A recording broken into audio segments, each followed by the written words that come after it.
ConcreteGeniusMedia.com. It's your boy Sauce Mackenzie. Follow me on all socials, man. Your host with the most. Follow me on all socials at Concrete Genius Pod, man. ConcreteGeniusMedia.com is a website. What's happening, man? It's sunny. It's raining. It's cold. They still working on my crib. Life is amazing. God is good. God woke me up today, man, so I'm ecstatic about that. Everything else is second nature. We can make it through everything else, man. Tap in with the pod. Follow the pod. We doing great things on the pod. Clippers versus Nuggets. Nuggets win in kind of blowout fashion at the crib. Jokic does his thing. The role players really do their thing. Peyton Watson gave him a great burst of energy. Shout out, what's his name? Brown, however he says his last name. Pardon me. They kind of stepped up. Porter Jr. When the Nuggets get the other guys rolling, Westbrook get double figures, it's kind of hard to beat them. That's when they at their best. You know what I'm saying? I saw Charles Barkley say something very, very, very, very intelligent the other day. He was like, man, if it's me, you got to treat Jokic like you would treat any other player. Let him get his 30, but when he get 15, 18 assists, it's going to hurt you. So Nuggets moving on to face the Thunder. That's going to be a very good series. I like to see how this plays. I like to see the Thunder coach, how he matches up, being a favorite, but a team that's a champion. It's going to be a very good series. As far as the Clippers, I think the Clippers have exhausted all of their resources as far as with this team, this run. It's going to take a couple of trades drastically to be somewhat of a major player in the West. I think first, second round is they ceiling until they have a massive overhaul. I just think the team is not conducted for postseason success, even though they got a great center, a great small forward, and a great point guard. I just think they're not. Their auxiliary players aren't built for success. So I think it's just very tough for the Clippers right now, especially with the way the Western Conference is stacking up. It's just going to be very hard for the Clippers. I'm excited. These Western Conference playoffs have been amazing. But now it's time to get down to it. Once you start getting to that second round, that third round, you start really seeing some real tough strategic basketball. The teams know each other. Everybody has watched countless hours of film. So it's going to be a good series. Shout out to the Nuggets. For the Clippers, right? James Harden. I'm not here to bash James Harden. You know what I'm saying? I'm not here to take shots at James Harden. James Harden is a Hall of Fame player, one of the best offensive players we've ever seen, one of the most skilled players we've ever seen, a very important culture changer to the game. He changed the way a lot of people play basketball, a lot of kids play basketball, a lot of left-handed players play basketball. He just totally brought a different concept to the game. And he has had some notable bad games and elimination games. But every generation has had this player. I don't care if it was Tracy McGrady. I don't care if it was Mark Price. Like, we always had a player who played well during the regular season, and you always ask, could it be the year? And then in the playoffs, they lose. And I feel like McGrady and Harden are really kind of the same players. Fantastic regular season players, generational regular season players, always in mention with some of the greats as the best ever, but for some reason the playoffs just don't happen to fall their way. They still great players. It doesn't take away from their greatness. It's just everybody can't win. I know everybody wants everyone to win, but everybody can't win. But when you talking amongst the best of the best, you can't knock people for not winning championships. All right, we got the standard. Mike made the standard 6-0. Great, right? Even though Bill Russell won 11. But after that, we done got this culture where everybody's an analyst. You got dudes who never touched the net in gym class that's giving basketball takes, which is fine. You know what I'm saying? I never played professional basketball, but I've coached several professionals and probably over 100 kids that went to college for free. So I do have an interesting perspective on the game, but everybody now is a shock jock. Everybody's got a hot take. Everybody's trying to win the day with a hot take. And I just feel like we so quick to clown James Harden for playoff failures, and we just erase his regular season achievements. Like, we got to be realistic with the criticism. You know what I mean? Great players are anomaly. And only out of those anomalies, only a small percentage can go down in history. Kobe Bryant went down in history because of his championship. Some players didn't. Some players got to wait till they get older and try to win one, a la Gary Payton or Michael Finley. But it's not the same route for every player. Sometimes you got a dirt and a whiskey winning one. You know what I mean? Like, Everybody is going to take their different path. Some people going to get the ring. Some people are not. I'm still going to not knock a professional NBA player, an all-star, one of the best point guards in the game, somebody who's revolutionized the game. I'm not going to knock him for having playoff shortcomings. It's just a lot of factors and variables that go into that. You know what I mean?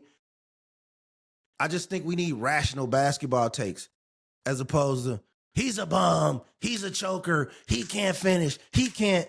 Come on, bro. So what if we judged your life like the way you judge NBA players?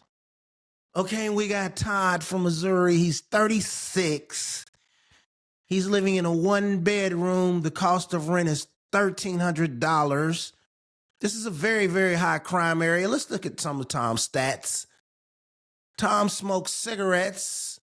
He drinks alcohol. Tom does not have sex with his wife. Tom has a venereal disease. We're hearing some herpes, maybe some chlamydia. Let's give it up for Tom, ladies and gentlemen. That's how it would be if we broke down you regular niggas like y'all break down NBA players. I didn't put my shit on Do Not Disturb.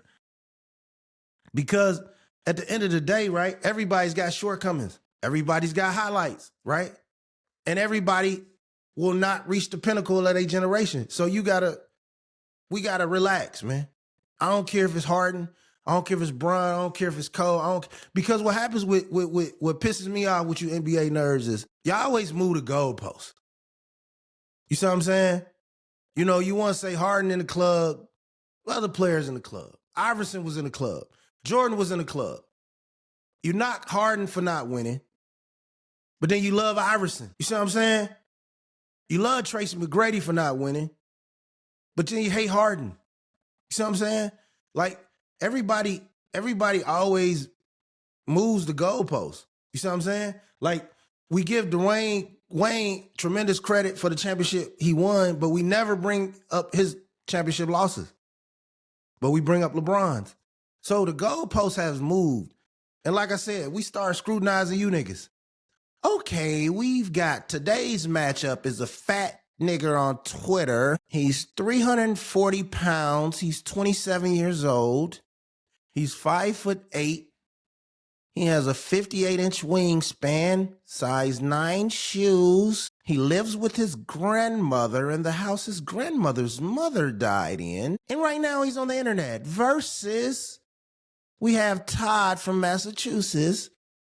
Todd is a 41-year-old loser, once divorced. He hasn't had a girlfriend in 8 months. And what am I getting is Todd is a possible child molester, but he's known for being the biggest LeBron hater. That's how it would sound if we broke down superstars' lives. If we broke down you regular niggas' lives on Twitter like we do NBA niggas, that's how the shit would sound. Let's be honest, man. The most critical niggas is losers in real life, bro. If you wake up every day, you can criticize something for a day and then move on to some shit tomorrow if you got a normal life that's rotating with the axis of the globe, bro. If you wake up every day and you say how much you hate LeBron James, I'm sorry, you're a loser. If you wake up every day and say how much you hate everything, you a loser.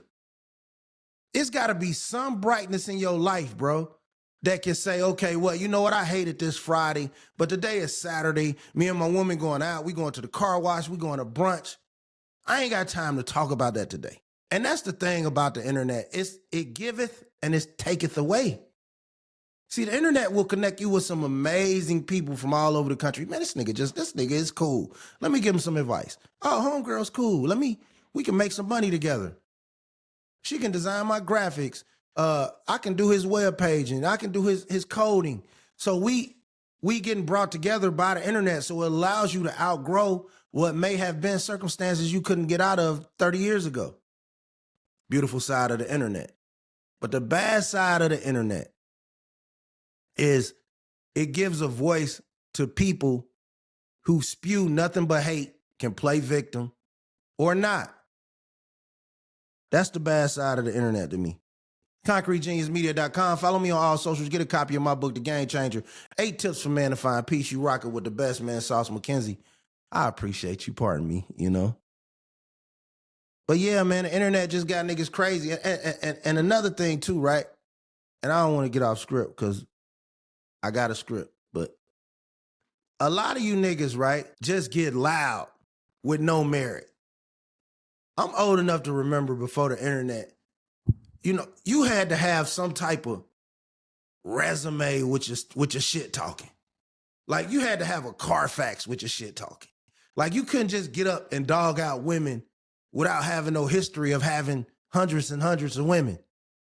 You see what I'm saying? The internet has made it now where a nigga could come over here from another country and talk about black people all day and be entertained. So the internet put the nerds, the players, the racists, the foreigners, the weirdos, the pedophiles, the degenerates, the red pill niggas, the blue pill niggas, the liberals, the conservatives, the Dems, the Republic, the players, the lames, the snitches, the bitches, the cops, the thieves, the burglars, the robbers, all in the same room. So now when you put a bunch of niggas in the same room, everybody think they got the same voice. And that's what's fucked up about the internet.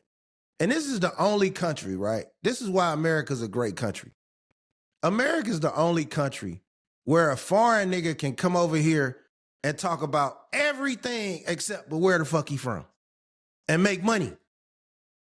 Do you know how many foreigners come over here from Thailand and Japan and Africa and all kind of other little shithole places that none of us born here want to go to, and they come over here and they tell us about America? That currently is the biggest scam. And that's the shit you got to detach your emotions from. If I get on here and I hear a dude on the internet, there's several of them, I'm not even picking nobody out. I'm talking to everybody. 60% of the people starting trouble in America, talking about race in America, talking about Israel, Palestine in America, talking about what makes America great, wasn't even born here. Their parents weren't born here. So how great is this country that you can bring your ass over here where your first cousins still got flies buzzing around their head, can eat for 10 cents a week, and you come over here and you make millions of dollars saying what America ain't. This is the greatest place in America. I couldn't go to your country and do that. Matter of fact, I've never seen nobody on the internet talking about America that I would want to trade places with. So like I've never heard somebody from Africa talking about America and I say, you know what, bro, let's switch. You can come live in my $500,000 house in the suburbs, and I go to Africa and I go live in that motherfucking house you grew up in. It costs 8,000 rubles. Let's trade, nigga. Let me drive down this nice American interstate. Let me trade places with you. Let you drive this nice foreign car down this nice American interstate highway system across this wonderful country. And then I swap places with you and I drive some Honda with 300,000 miles and a bunch of niggas beating on my window. Hey. Nigga trying to snatch my iPhone. Of course I'm gonna come over here and talk shit. I don't want to go to motherfucking Senegal or Chad or Ethiopia or South America, Sudan. I don't want to talk about none of that shit. I have no desire to go there, bro. I don't even need a passport. I love this country. Regardless of all the bullshit, the conflict that comes with it, I love it. So again, if you look at your internet, if you look at your thread, if you look at your algorithm, if you look at the noise that's out there, most of the noise about America is coming from people that's not born in America. Why would you acknowledge that? You know how many clips people send me about somebody talking about black men, black women? I'm sorry, I still got the tag from the cleaners on here. I just let you know I put my shit in the cleaners. But you know how many clips I get of people talking about black women, black men, what we are, what we aren't. And then I go look and I research the page. And this motherfucker talking about, well, you know, historically, I am from here. I don't want to hear nothing from you. That's like a nigga giving you advice on what to do with a Mercedes and he's never driven a Mercedes. You got to be short. And that's the thing.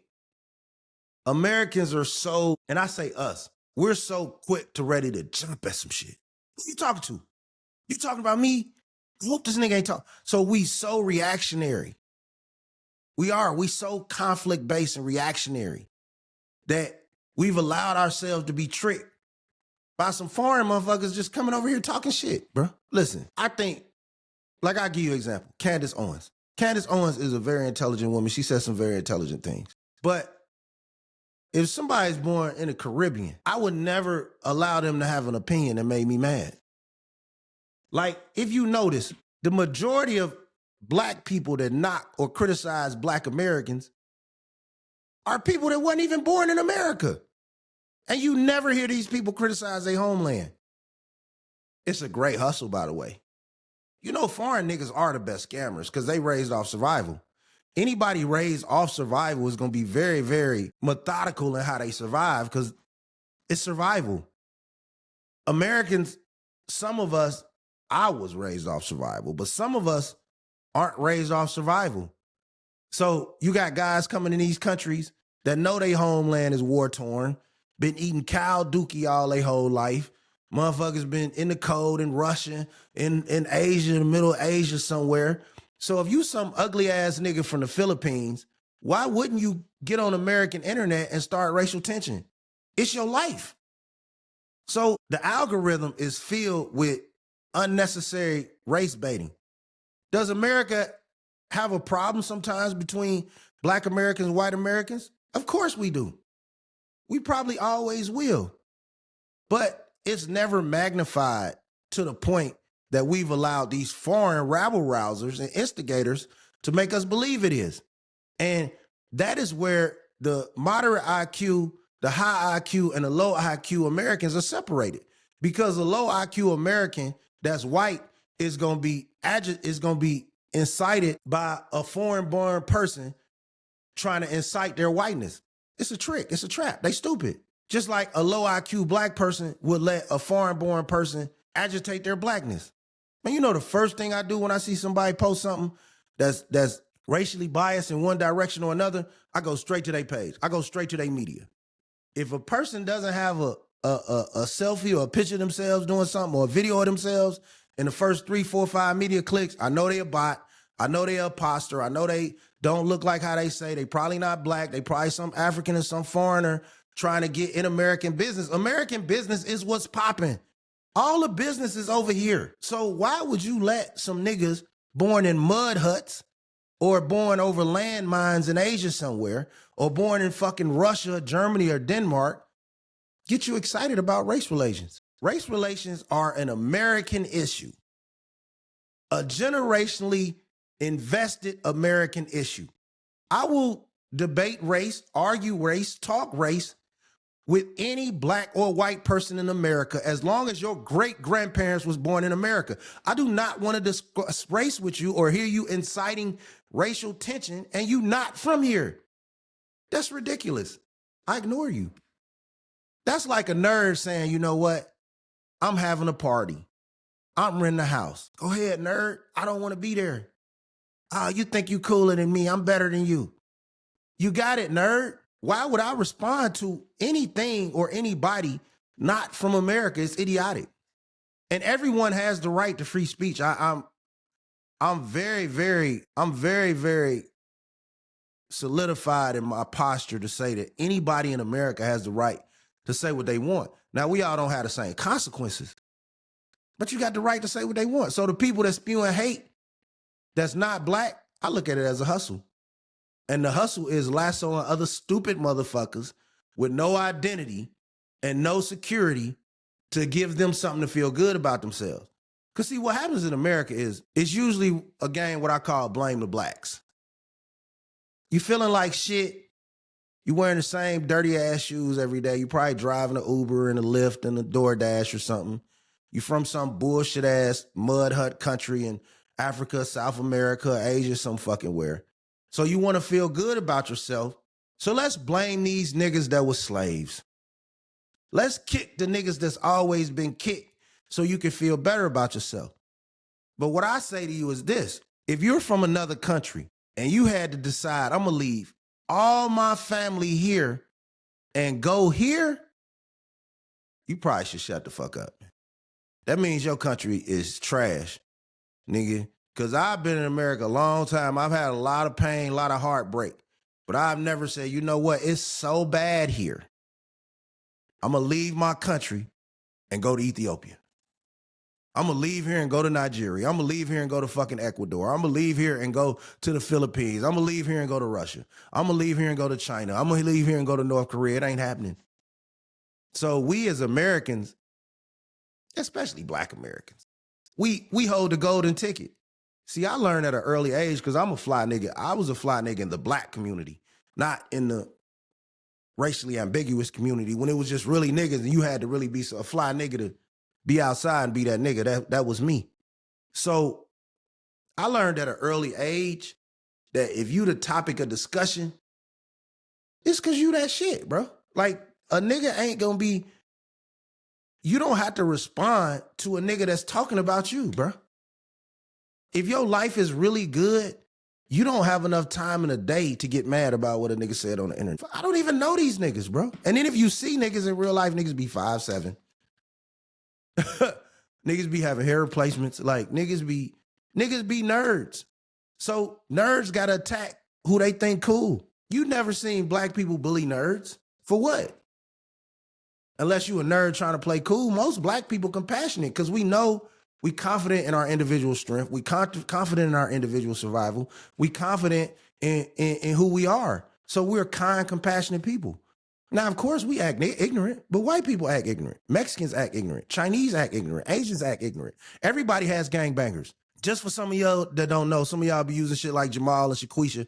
Every race of people has gangbangers. Whites have gangs. Irish have gangs. Jewish people have gangs. Chinese people have gangs. Vietnamese people have gangs. Japanese people have gangs.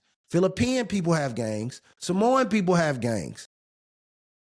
Black people have gangs. Everybody has gang culture. What do you think the mob is? Gang culture.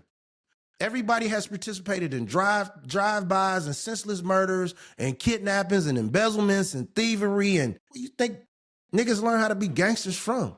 So all this Black people, all we do is gangbang. All that shit is myths to get into your head to wreck your brain. Now, do we lean towards crime disproportionately? Of course. But then you got generations of racial engineering, generations of red line, generations of deteriorating school systems, even when the school systems were trying to make a comeback. Then they highlighted the suburbs. They started school busing to weaken the Black education system. So that way we can pick and choose and start looking down on each other and setting up a hierarchy. See, I'm going to give you real game. I don't got a race bait because I'm American nigga. I'm from Gary, Indiana. I'm what niggas who talk about us want to be. See, I don't have to tell you why I'm cool. You know why I'm cool when you see this shit. ConcreteGeniusMedia.com. You rocking with the best. You following the best. We are the best. And one thing about you niggas, man, with this basketball, bro. I know I'm all over the place like space. What we at time-wise? One thing about this basketball shit.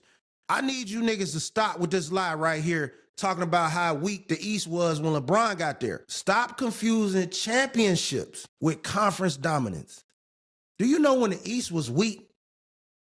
In the 90s, bro. Every year, it was never a consistent challenger in the 90s to the Chicago Bulls. Matter of fact, it was never a top 3 consistent challenger in the 90s to the Chicago Bulls. Because the East was trash. After Detroit lost and Chicago started taking over, the East was trash. It was never a real threat in the NBA to the Bulls. Even the Knicks was never a threat to the Bulls. You had Knicks, you had Pacers, you had Sixers for a while, you had Cleveland for a while, you had Detroit. Like, all these teams at the top were never a threat to the Bulls. And then after the top 2 or 3 teams in the East, man, the East was trash.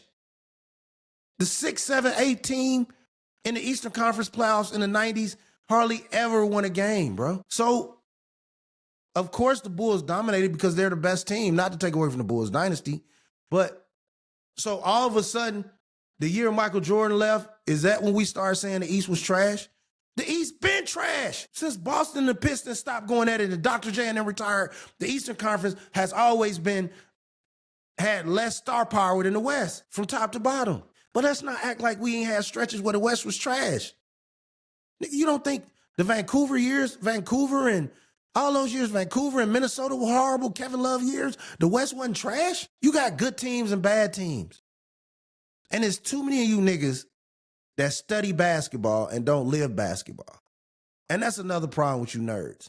Basketball is not to be studied, it's to be lived.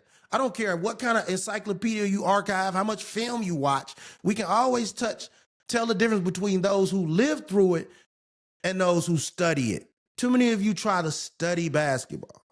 Basketball is lived through your childhood, from playing it, from being around it, from being immersed in the culture. You can be part of the culture whether you're black or white. But basketball is lived, not studied. It's lived through by the males in your family, your uncle, your daddy, your family, who y'all cheer for and get around the TV and excitement and the moments. And who's your favorite player and what characteristic and who's your player that nobody knows about. That's how basketball fandom is built, not by studying. I get sick of so many of these NBA accounts that always try to study the game and tell you about the game. Shut the fuck up. Tired of you niggas, man. Tired of you niggas, man. I'm tired of you foreign ass niggas. I'm tired of you non-athletic niggas, non-coaching niggas. Niggas ain't never won a championship in the YMCA. Niggas ain't never played. Niggas ain't never coached. Niggas ain't never got a nigga to college. Niggas ain't never taught a nigga how to make a layup, taught a nigga how to pivot, taught a nigga how to set a screen, taught a nigga how to curl, taught a nigga how to get his footwork together. And y'all just come over here and study everything American and you just plagiarize it. Man, make your little $58 on Twitter. Make your $58 on Rumble or Twitch or whatever the fuck you doing. But bro, just leave us the fuck alone, bro. Leave the people that like the game alone. Leave the people that are born here and live the game alone, bro. Let us discuss the game in our own little realm and everybody will be good. ConcreteGeniusMedia.com, man. Follow me on all socials. It's your boy, Sauce Mackenzie. We up, man. I'm sorry, man, but I'm just tired of so many motherfucking niggas with foreign birth certificates coming over here giving Americans advice, and you dumbass niggas is listening to them. And for you racists, everybody in this race war shit, bro. If you black and you getting excited, and the thing about it, when you let shit get you agitated, that means you have something in your life that you're not happy about at the time. And that's all what it is. When I used to get mad about little shit, it was a lot of things I had to fix inside of me therapeutically. So when I see niggas constantly enraged about some shit online, I know you unhappy. 2, if you white, and I say this over and over again, but I want to say it directly to you. If you white and you racist and you poor, you come from a family of failures. You should probably not be racist anymore. You should probably find you somebody black or somebody Hispanic and figure out how the fuck you make some money. Your family been racist since the 1700s and you still live in a fucking hut. You still on energy assistance. You still ain't got no money. You still broke. You can't even buy a fucking 100 pair of shoes and your family's been racist. So 200 years, nigga. You come from, your great granddaddy was racist and you still never drove a nice car, nigga. You've never bought a new car off the lot. You probably should give up on racism. Now, if you racist and you up 12 M's and your family got a crest, do you, my nigga? I ain't tripping, bro. You got it. You got it. But if you white and you racist and you poor, abhorrently poor, like just down in the dumps, can't make ends meet, and your family racist, you and yourself are the epitome of failure. ConcreteGeniusMedia.com, man. Follow me on all socials. I'm not going to kick it too hard. Everybody's beating in a horse. 100 niggas versus gorilla. I feel like the gorilla will win. Maybe, maybe not. Now, 100 niggas of me, 21. If I had 121-year-old me's, we could beat the gorilla. Only thing I would ask the courts for 100 pedophiles, convicted pedophiles and child molesters to put up front to just be sacrifices for the gorilla. Get that nigga tired. And once they nigga get him tired, I'm like, bing, bing, we whopping his ass. Bing, bing. We gonna have that nigga tied up, hog tied, and ready to be put back in captivity.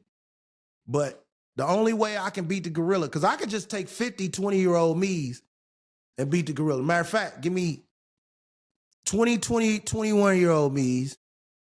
Give me 10, 30-year-old me's, because he was a little more, he was more precise in his violence. Give me 5, 17-year-old me's, and then make the rest, give me different ages of me. But before we attack the gorilla, I need the Department of Justice or somebody to donate to me 100 pedophiles. So that way, I'm going to let the gorilla, matter of fact, we'll fight 3 gorillas. I'm going to sacrifice the 100 pedophiles, let the gorillas fuck all them niggas up, bite them niggas up. He going to be tired. He going to be full. He going to be done 8 niggas. His hands going to hurt. He going to be cramping from breaking niggas' necks. You know what I'm saying? Then we going to be getting rid of a lot of pedophiles. And then when he done, we might lose 1 or 2 niggas.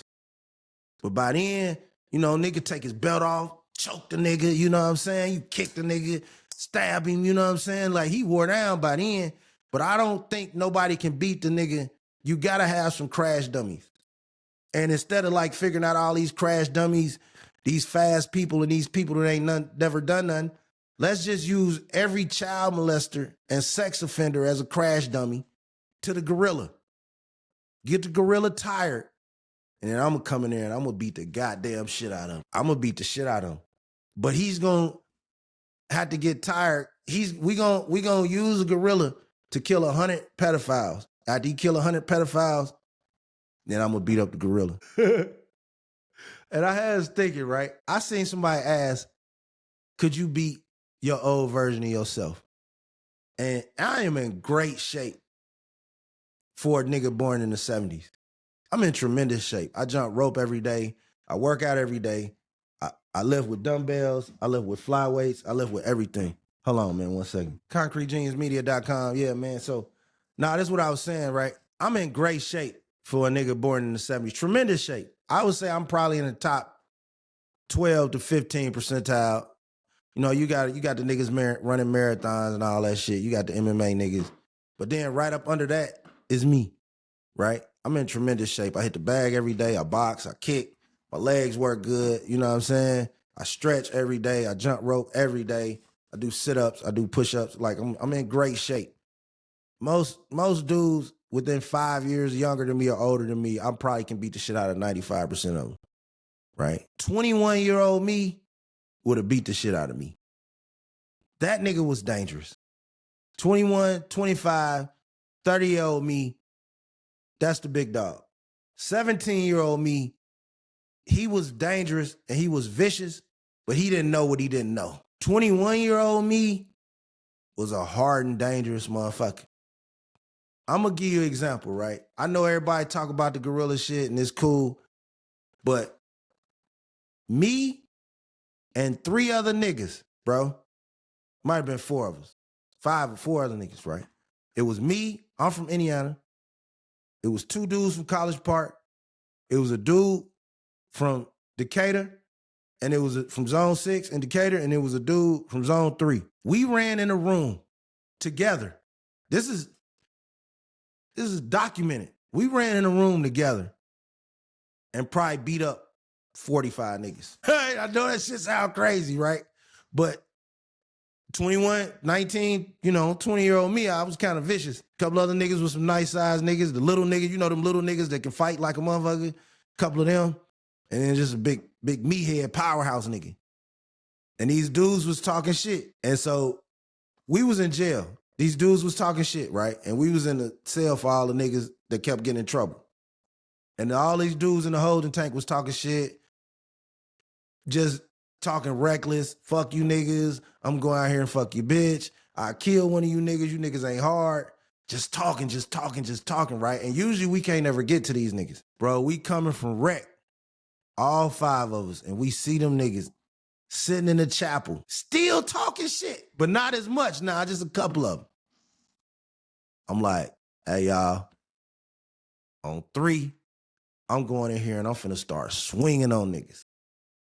Anybody coming with me, nigga, just show up, nigga. Niggas like, nigga, what? I said 1, 2, and took off, man, nigga. I know that shit sound crazy now. That's why I say 100 niggas versus gorilla ain't impossible, but you gotta have the right niggas and you gotta have some niggas that sacrifice as crash dummies. Cause we went in that motherfucker and we beat the shit out of about 22 niggas. You know what I'm saying? Easily. And some niggas was scared. I ain't gonna say all them niggas fought. Some niggas ran. But each one of us at least bought minimum 3 to 5 niggas. Easily. Now, there's a couple of niggas that can fight. You know, you had to look over and see a nigga dealing with a nigga that may be a brown belt or something. You got to go over there and boop, boop, boop, help him out a little bit and then come back and hit some motherfuckers. But I used to be a master in the art of brawling. And it's very ironic because right now, nigga, I don't want to fight a motherfucking hall monitor, nigga. That's the craziest thing about God and life and the epicenter and the roller coaster of life and how it ebbs and flows, because I swear to God, like now, nigga, I do not want to bust a grape, nigga. And I used to be skilled in elite brawling, head buster. But yeah, we went in there, they was talking shit. We took off, bing, bing, bing. Yeah, that shit was wild, man. You know, I was wild. I'm blessed to be on this mic telling y'all this game, man, but I'm here. ConcreteGeniusMedia.com, man. Follow me on all socials. It's your boy Sauce. Thank you to my loyal ones. Thank you to my tribe, man. Thank you to all my guys, man. You know what I'm saying? Everybody jumped on the pod from the beginning. My guy Hawk, LaTroy Hawkins, man. Toy Baylor, Hit, Screwface. Everybody's been on my pod. My boy Real G, Black Sports, BSO, Black Sports Online, my boy Rob. Who else has been on here? Shelby done been on here.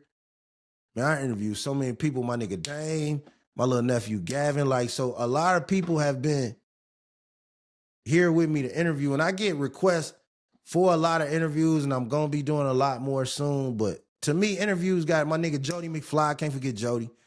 Interviews got to be organic. You know what I'm saying? Like, I got to feel like I vibe with you to interview you. Like, I don't want to just interview because I got a microphone.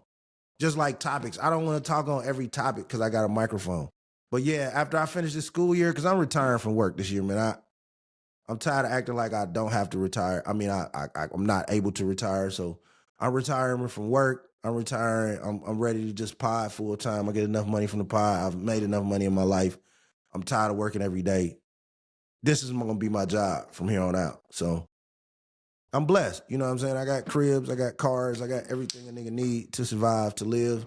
I got money in the bank. I'm straight. I'm loved. I look good for my age. I look good for any age, really. But I'm loved. You know what I'm saying? Geniusmedia.com, man. Hey, see, a lot of you niggas don't know what it's like to walk in a room and the old lady be like, Lord, have mercy.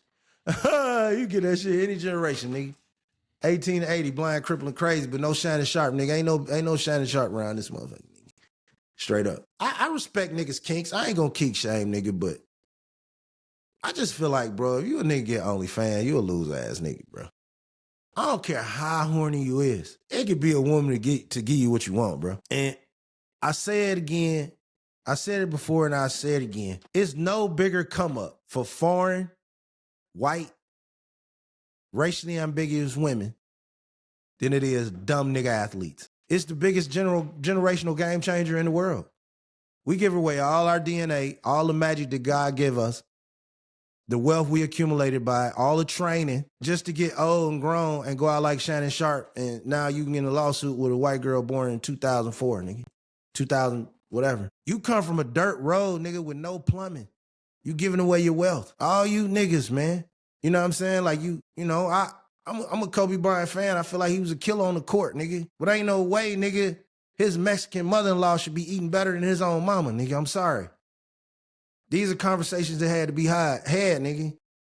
You know what I'm saying? This nigga was one of the greatest. His mama is out here falling out with him because he married this Latina, nigga. These are real facts, man. I'm not talking about the man legacy. I'm not talking about the man family. But what I'm saying is if we ever want to advance as a people, we got to start leaving the resources that we come up with, that we work hard for, to each other. That's all I'm saying. Because other races do it. It's not like I'm saying nothing racist. Because it's only racist when black people say it. You see what I'm saying? That's how they trick us. How they trick niggas. And you say you only love black women. You racist. Do you know how many white men I know, right? I'm talking about white men, bro, that will tell you I will never even look at a woman that ain't white. I know some white dudes won't even look at a white woman that ain't got blue eyes and blonde hair. That's their right. Because they take pride and want to preserve what they feel is their heritage. Do you know what I mean? You know how many Indian men I know that say, my wife cannot marry anything but a nice Indian boy that I approve of. I got an attorney like that right now. So why is it that when I say, hey, man, you're a handsome black man, you got great genes, great DNA, I don't want you marrying or procreating with nothing but a black woman. Oh, nigga, stop dick policing. You Uncle Todd, nigga, shut up. Nigga, this ain't the 40s. No, nigga, you shut up, nigga. You shut up. Date who you want, right? But when we start talking about power and leverage and resources and economics, that's made through the revolution of marriage, nigga. You build a legacy through marriage, through your family, what you leaving behind. And not only that, bro, like you grew up getting nurtured by black mamas and black aunties. And you gonna leave your money, all your money to a motherfucker from El Paso, Texas? From Tijuana, Texas? Mexico, nigga? So you gonna work hard, your mama gonna take you to basketball practice every day, and then you gonna leave all your money to a motherfucker from Mexico City. Come on, bro. And I hate to say it, bro. That's probably part of the reason when we talk GOAT debate, I ask niggas, in what aspect intellectually are we talking about it? Are we talking about strictly basketball? On the court, I got Jordan, I got Bron. But if we talking about overall legacy, counting lifestyle, choices, cultural impact, I got Bron. You can't be my GOAT married to a non-black woman. I'm sorry. That's my personal preference. Now, if we just saying keep it strictly hoop, cool. But if we talking about cultural impact, being a role model, being a leader, you never been arrested, you know, niggas can say what you. And then another thing, and this is for you Bron haters, I need you niggas to tell me this. I've had a Bron hater say to me like, man, you know that nigga be fucking them white women? I don't know that shit, nigga. I don't have access to that nigga dick surveillance, nigga. But it's never came out. But cool, if that's your argument. But I can say to that same Bron hater, shit, nigga, your favorite player raped a white bitch. Oh, come on, man, he ain't do that shit, man, come on. Hey, man, we gonna, listen, bro, see, that's the thing, like, you gotta be able to take it. If you gonna dish it out in honor of your favorite player, you got to be able to take it, man. You can't just be a justice warrior to knock LeBron, but then get mad when somebody talk about who you got in your avatar, nigga. It's all good, it's all fine and dandy. It's your right, but I'm just giving you realism with your emotions. You see what I'm saying? Like, you can't say, man, you know, Brian, me acting all that fake husband shit, nigga, that nigga ain't, nigga motherfucking, nigga be out here messing with these white women, we know him, my nigga say, okay, cool, nigga. Jordan's surrounded with a harem of white women. This nigga got a Cuban right now. And she had to be with him 10 years to get his money. But y'all don't want to bring that shit up, you know what I'm saying? Like, so, let's keep it basketball.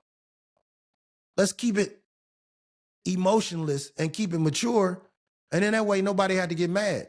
It's just love the game, bro. You know, like, but when we talking legacy, we talking GOATs, that's more than basketball, bro. You know what I'm saying? Like, that's just more than basketball. So you can't be a GOAT in the black community with $1 million athlete, $1 billion athlete, and then leave your estate to a Hispanic woman. I'm sorry. It's just not feasible. Because nowhere in history can you find a Hispanic man, a white Hispanic man. Matter of fact, show me anywhere in history, maybe 1 or 2 white millionaires, nigga. And even Robert De Niro got a bunch of other babies. Show me anywhere in history where a rich white woman has died and left her estate to a non-white person. Show me anywhere in history where a white or Hispanic global athlete has left their estate to a black person, a black American. You can't. So let's relax with all the personal attacks unless we just gonna take the gloves off and just get nasty. Let's just enjoy the game, man. Playoffs are coming up. Round 2 is about to get started. You got Boston versus the Knicks. You got Cleveland versus Indiana, amazing basketball. You got Thunder versus Nuggets, amazing basketball. And then you got Game 7 tonight, Rockets, Warriors. Let's get it done, Steph. Game 7, we in the building. So yeah, let's just enjoy the basketball, get away from all the personal shit, you know what I'm saying? Get away from the emotions of it, because once we start talking, then the shit'll get personal, niggas get mad. You know what I'm saying? Like, niggas will call a nigga a bronzesexual, but then got a whole poster full of shit worshiping Kobe Bryant. So what kind of sexual is that? You know what I mean? So let's just let people like who they like. And if them liking their favorite player doesn't bother you, stop being rage baited into criticizing somebody over a basketball player, a human being. It's really not that deep, man. Like, go get some fresh air, nigga. Go barbecue, nigga. Go get your car washed, nigga. Go get a manicure and pedicure with your woman. Go take a vacation, my nigga. Go wipe the baseboards in the crib, nigga. That's a very exhilarating exercise, nigga. Plant a flower, you know what I mean? Go do some hot yoga. It's exhilarating, nigga. Pilates. Get on the Stairmaster. Get in the sauna. Get a facial. Start a savings account. It's a million things you can do besides arguing with a nigga on the internet all day, bro. I know that shit brings engagement. If you need the money, cool, nigga. Some of you niggas is door dashing, Uber eating, walking dogs, babysitting. Whatever you got to do to pay the bills, nigga, I'm a hustler, I understand. But I'm not going to participate in engaging in a rage bait to help you make 98 cents, my nigga. ConcreteGeniusMedia.com. Get a copy of my book, The Game Changer, 8 Tips for Man to Find Peace. I am him.